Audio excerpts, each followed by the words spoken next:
जोहार मु बापुन बापुन भाई टेक चैनल को आपण मानक स्वागत।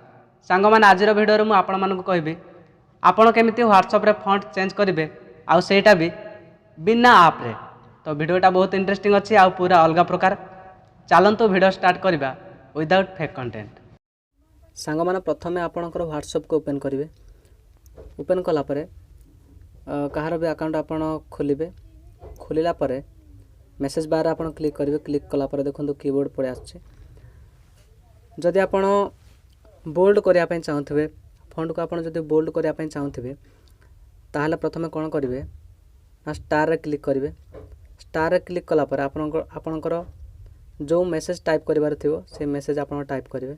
ठीक अच्छे तापर आउ थोड़े स्टार रे क्लिक करेंगे। देखो फॉन्टटा बोल्ड हो गला। ठीक अच्छे जब बोल्ड करने चाहूे एमती आपन को टाइप करने पड़ो। जदि आप इटालिक करने चाहूे ताहले प्रथम कौन करेंगे ना अंडरस्कोर रे क्लिक करेंगे। क्लिक कलापर आपणकर जो मेसेज आप टाइप करने चाहूे आप टाइप करेंगे। तापर आउ थोड़े अंडरस्कोर क्लिक करेंगे। देखो फॉन्टटा देखो यहाँ इटालिक हो गला। ठीक अच्छे जदि आप वर्ड उपर आप स्ट्राइक लगे चाहते एमती गार गोटे टाणी हो सेमती जदि आप चाहते ताहले देखो ये जो चिन्हटा देखी ये चिन्ह आप क्लिक करेंगे थोड़े।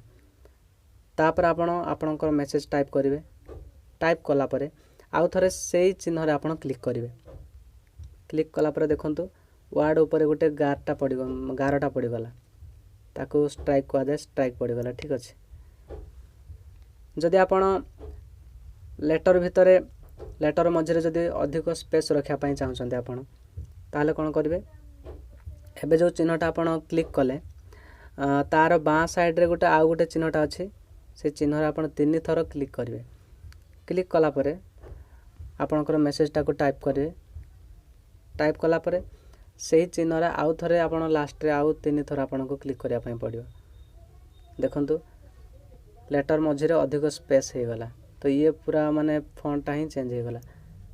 तो व्हाट्सएप रे ये 4टा फॉन्ट चेंज करिवार डिफॉल्ट सेटिंग अच्छी। तो व्हाट्सएप रे एमती आउ कौन से सेटिंग नहीं जहाद्वारा आप फॉन्ट को चेंज करें। ठीक अच्छे सांग मैंने जदि आप 3-4टा फॉन्ट आप यूज करने चाहते 4टा फॉन्ट ताले एमती भाव आप व्हाट्सएप रे ही यूज करें विदाउट एनी एप्स रे। तो सांग मैंने जदि आउ किसी प्रोब्लेम हुए ताहले आपण कमेंट करके आमको कहतु। आम वीडियो को देखुथिबारु आपन को बहुत बहुत धन्यवाद। वंदे मातरम।